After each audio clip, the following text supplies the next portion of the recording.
Hey everyone, Skunny here, and Blizzard announced that they would be bringing back vanilla servers. So I wanted to bring you a top 10 things that you might want to know if you're getting prepared to play on these legacy servers. So let's get right into it.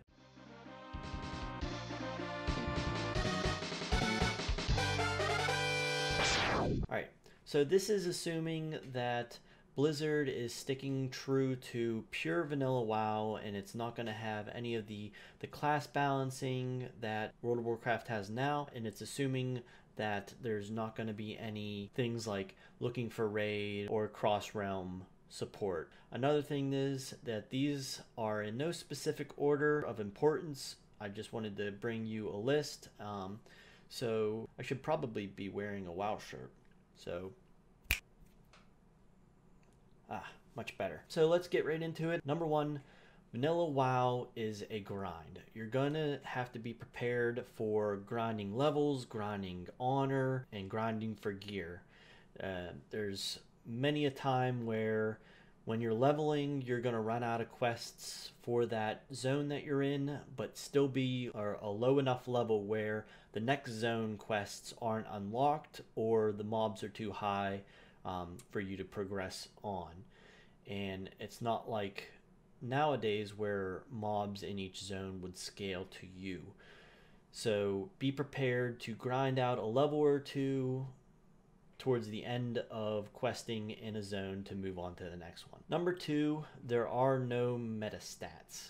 What this means are there's no versatility, mastery, anything like that. There's base stats, which is strength, agility, stamina, intellect, and spirit. And what these base stats did was buffed your additional stats. So for druids specifically, 1 agility equaled 1 attack power, 1 strength equaled 2 attack power. Spirit was a mana regeneration stat, and intellect was a crit and hit stat. You'll also find on tier pieces and some other gear your bonus stats, which were base mana per 5 or defense, dodge, things like that. So just be prepared to see gear that is more streamlined than it is now. Number 3, hybrid classes. I'm talking about paladins, priests, druids, shaman. These classes were pigeonholed into healing. So if you were one of these classes, or you plan on playing one of these classes and plan on endgame raiding or even battlegrounds, be prepared to play the role of healer, because the gear, we'll get into this a little bit later, but the gear and everything that's available was more towards the healing aspect of these hybrid classes. For warriors, they were the main tank. So you're going to see a lot of warrior tanks in vanilla WoW. You might see other classes trying to tank, but they're not going to be as efficient as warriors are. And then that leaves the DPS classes, which were rogues, warlocks, mages, hunters, etc. You're going to be DPSing. Nothing much has changed since that. You will find certain specs better than others for endgame raiding or PvP. So just be prepared. If you're a hybrid class like a druid, like me, I'm going to have to go back to healing probably. Number 4, the tier gear was, like I said, specific towards a certain spec for each class. So for druids, the Cenarian tier 1 gear had stats that boosted their healing abilities. The set bonuses and things like that were for healing and not much else. Don't expect to have gear or see gear, especially in the tiers, that will be hybrid and you'll be able to switch specs, and the stats on the gear will switch as well. They're hardline stats, and they're going to be geared towards one spec for endgame raiding. Resistance gear was a big thing back in vanilla WoW, meaning fire resistance, frost resistance, things like that. You're gonna need to start farming certain resistance gears in the later instances like Naxxramas or Anchorage, basically for certain fights where you're going to have to wear nothing but this resistance gear in order to survive the fight. The next point is 40-man raids. Be prepared for these massive, time-consuming raids where you're going to need 40 players to come together to fight these bosses in these instances. The way that most 40-man raids were set up, where you had a healer per group, you had your tank group with a healer and maybe a few DPS, and you had your ranged groups and your melee groups.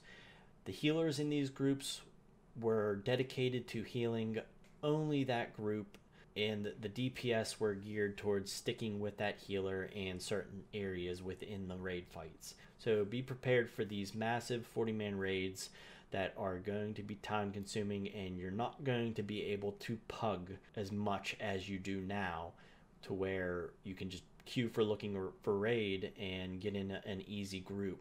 You're going to have to be in like a dedicated raid group or guild in order to end game raid. To access these 40-man raids brings us to point 6, attunements.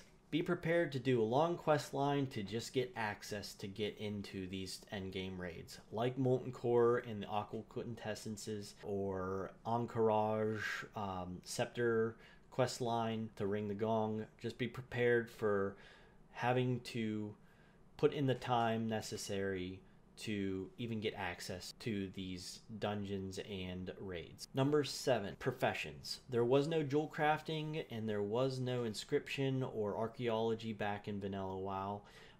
And the professions, the base professions that are still available now, are going to be relied upon more for endgame raiding than they necessarily are now. And be prepared to do a lot more farming for the necessary items that you need for flasks and food and so forth, because the prices back in vanilla WoW were not sustainable to just buy your stuff every time, because getting gold back then wasn't as easy as it is now per week. Next up, the honor system. Now this is where a lot of drama is probably going to come out if Blizzard sticks to the way things were. The honor system was based off of points, and the most points during a week would grant them the titles to be able to obtain the gear that they wanted. So the top on the Alliance side was the Grand Marshal title and the gear for the Grand Marshal, and the top on the Horde side was High Warlord. Groups would form, and these groups would be dedicated to just running battlegrounds every week, getting the person that they decided who would be the Grand Marshal or the High Warlord that week enough points to where they'd be guaranteed it.